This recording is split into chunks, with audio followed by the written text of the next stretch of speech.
Welcome back to another episode of The Real Deal. Coming at you today talking more about the JFK assassination. Now, I already covered what kind of dirty person he was. That's a nice way of saying it. The guy had a lot of drama, a lot of things going on in his life, crossed a lot of people. And I've talked a little bit about the situations that went on in the area.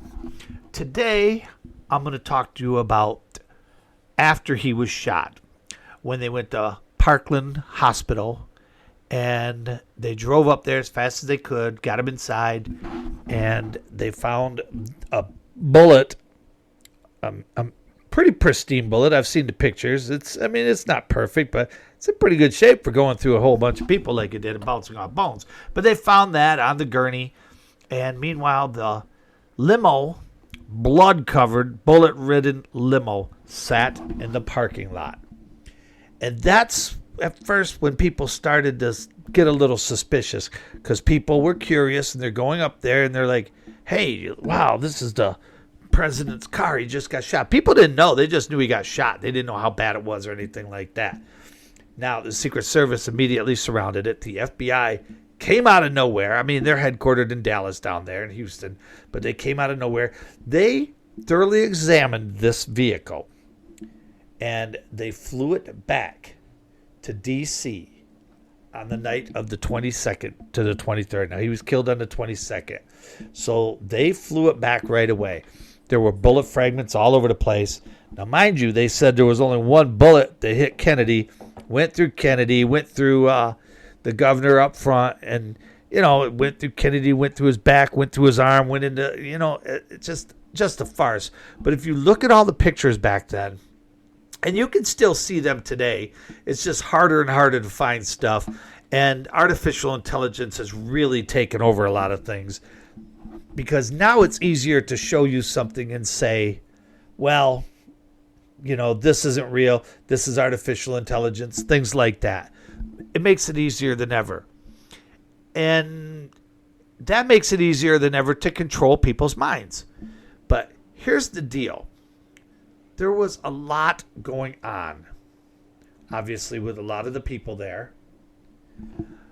But a lot of the media, once they realized what happened, like the St. Louis Post-Dispatch, they wrote, as soon as it happened, they said, some of us noticed a hole in the front window. We were pushed away by Secret Service agents when we wanted to examine the hole. Well, if the bullet lodged in Connolly and you find the pristine bullet, then how was there a bullet hole in the window? We don't know. They're not going to show you the pictures of that. So, and, people will come up with it. But, so Charles Taylor, he's an FBI agent. He wrote down in his report that he saw a hole in the front window. And there were bullet fragments all over the vehicle. Bullet fragments were removed. Again, if only one bullet went in Kennedy and it lodged in the governor, Connolly there, then how is there a hole in the window? And there's a lot of stuff that went on that day. I mean, we all know it was a conspiracy, but there was a lot of crazy stuff. They tried to cover it up right away. I mean, there were total strangers off the street running up to the hospital because they knew it was the only hospital. They knew they were taking Kennedy there. And they were running up there and they were checking out the car. And they're like, no, step away. And I get it. It's a crime scene, I mean, the president just got his brains blown out in there. Step off. But there were people that said when they walked up there, they could see all the blood splattered all over the place. And they saw holes in the window. Even some of the patrolmen, the local area police, saw bullet holes in the window. Or bullet hole, I should say, just one hole. And that was a little suspicious to a lot of people there, especially when the report came out. There were many people that reported what they saw, and they went to the FBI and said, yeah, here's what I saw. And they're like, yeah, okay, duly noted. But it wasn't. They didn't care. There was an agenda here. Like I said, Kennedy had a lot of powerful enemies. I mean, you got to stop and think. When his brother got appointed to Attorney General, so Kennedy even joked. He's like, this will be the first time Bobby's ever been in a courtroom.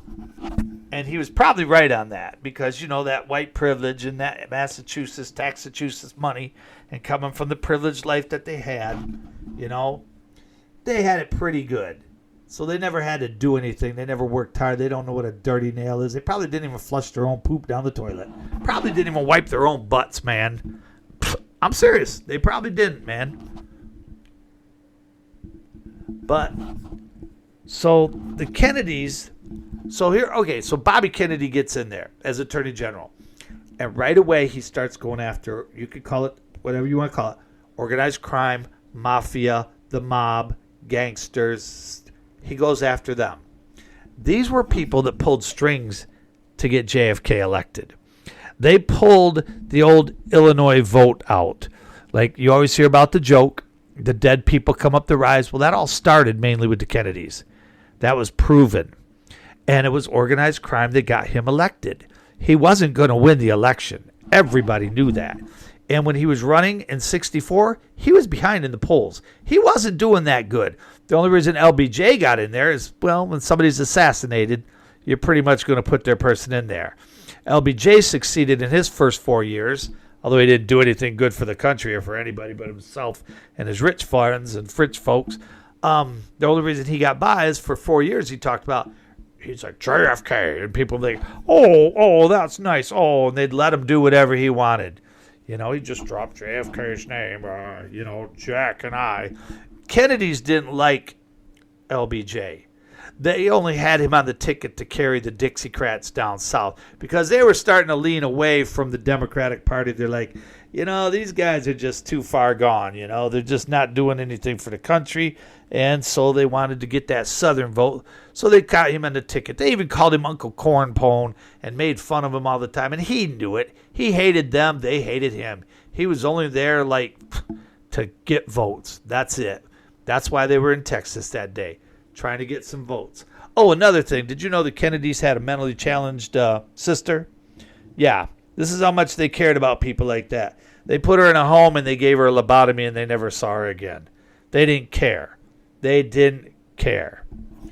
It says a lot about them. They're heartless people. To this day, people talk about him, but in most people's eyes, the only thing he did good for this country was, hate to say it, die. He did a lot of bad things. Go check out my other podcast. You hear some of the dumb stuff that he did. Now, let's get back to the hospital. Now, there were people on the grassy knoll. There were people across from where the shots were fired. And somebody found a bullet. They found a bullet in the grass. Where'd it come from? Oswald fired 3 bullets. They found the casings up there in the 6th floor book depository. 1 bullet lodged with them. I mean, come on. Where'd it come from? Found a bullet in the grass. Whatever happened to that bullet? Nobody knows. Nobody knows what happened to that bullet. It disappeared. There was another one somebody saw. There was a manhole cover on Kennedy's left side. So the bullets were coming from his right. So this lady, what's her name? Edna Hartman. She saw a hole in the grass in Dealey Plaza where it struck the ground. And it was a manhole cover there. She was like, hey, what's going on with this? She went over and she was showing the FBI all about it. She showed them, look where this hit. Look at right here. There's a bullet that hit there. And there was another guy who saw a bullet hit, and he actually got a little bit of damage. He was under the bridge, under the overpass there where they were headed. And so they say that one of the bullets missed and hit the ground and deflected rocks up on him. I'm not buying that. I don't buy none of this stuff. But anyway, Mrs. Hartman, she went and told him. She said, it's like a ground hole there. There's a bullet there and stuff like this. And the patrolman says, oh, okay. No big deal. No big deal. They just kind of blew it off. There was a deputy sheriff. He said he found something in the grass. And he found this bullet with her. That's who she went to. I can't remember his name. They called him Buddy. But they searched the grass, lit a cigarette, all this other stuff. They found something. They kept it. Later on, and there's pictures of this, by the way, people. There are pictures of this guy picking up. There's a blonde man in the suit that picks this stuff up. They don't know who it was. It was a possible FBI agent. But you know what? They never identified the man. They can see he picks up something small, puts it in his pocket. It looks important. They're keeping it. They never identified him. They never mentioned what it was he found. So what do you think he found? Lady said it was a bullet. I mean, no offense, but she is in Texas. I'm sure she knows what a bullet is. You know, I mean, it's a joke, people. The bullet was never reported found. All knowledge of the bullet and questions has been denied by the FBI and the police. The blonde man, nobody knows who he is. So, where'd it come from? Where'd he come from? In the 90s, the National Archives and the government started going after them, and they did come up and say that it was a conspiracy. And it was. It was definitely a conspiracy. They came out with a lot of stuff. And there was a person that came out of nowhere and said they had 2 bullets. One that killed Kennedy and one that wounded Connolly. They came out about it. And the funny thing is, it was a letter sent to them. It was sent to the Baltimore FBI, and they sent it December 3rd, 1963. So what happened? This guy says he's got the bullets.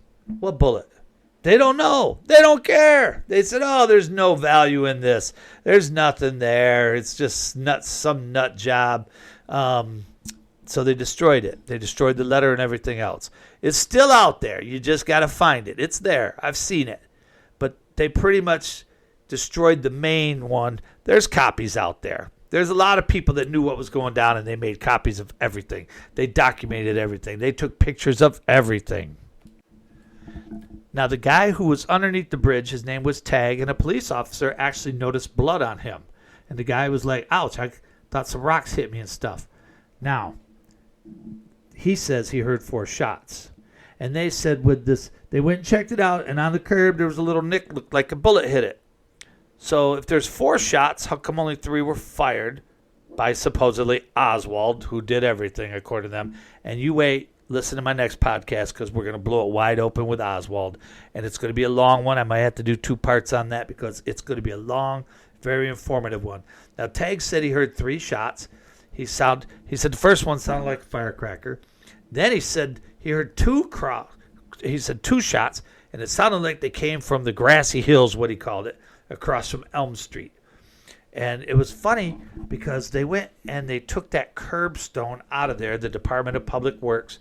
They went and took that out as soon as they could as a witness, basically. It's like, here is our stuff.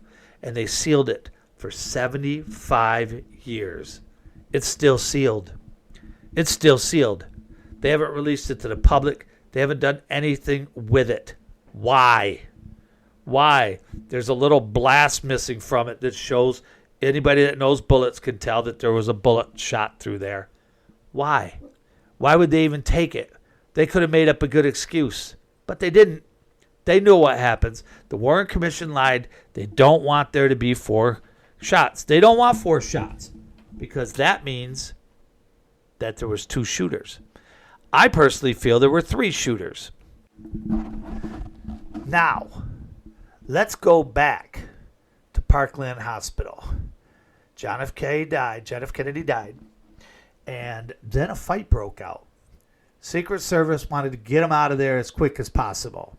But according to the Texas state laws, anybody shot in Texas, it doesn't matter who you are. You stay in Texas.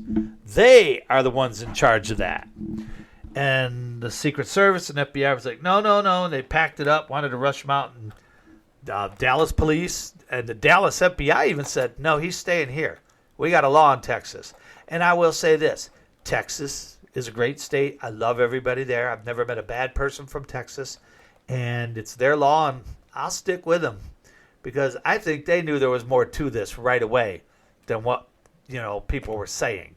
I think they picked up on it right away, man. And so a big fight broke out. They were ready to throw down on this.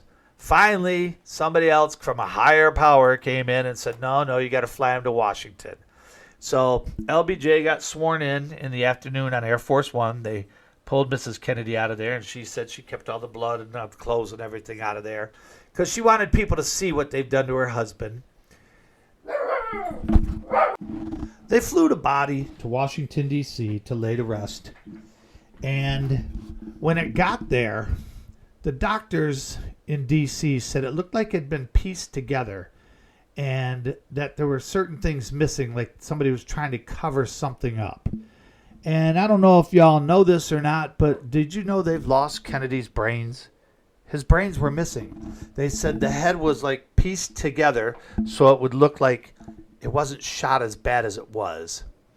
So, because if you see the Zapruder film, which was doctored, by the way, if you see that, the head wound, it just doesn't line up with the Warren Commission's theories. So, yes, they lost JFK's brains. And where'd they go? They lost them. You know why they lost them? Because it would prove there was more than one shooter in the book depository, like the Warren Commission said. It was one person, one nut job, Lee Harvey Oswald, who lived in the Soviet Union, who was a communist. So therefore, he was a horrible person. He supported Cuba. He supported Castro. He was married to a Russian. There you go, everybody. That's our guy. There you go. And that's what they want you to believe. And there are still people to this day that will believe that. There are still people that won't open up their minds to the truth. They want to believe the lies that they're told because it's easier to believe a lie than the truth. And when they call you a conspiracy theorist, that's their way of just turning things around on you. They say, "Oh, he's just a conspiracy theorist." That's another term for nut job, like crazy psycho guy that doesn't know anything. No. Do you know how many conspiracies that have been out there that they call them that have been proven over the years, especially by the United States government? People, the United States government is as crooked as they come, man. And give it time. It takes a little while, but I'm going to expose them for the thugs and the crooks they are. And this is nothing new. It's been going on for a long time, people. A long time. So tune in to my next one, because I'm going to go off and tell the truth about Oswald. I'm going to tell you about all the lies they told about him, all the stories they made up about him. Man, it's going to blow your mind. And don't forget, everything I tell you is fact-checked, researched. I don't lie. I don't make this stuff up. I got no reason to BS. It is the real deal. Peace.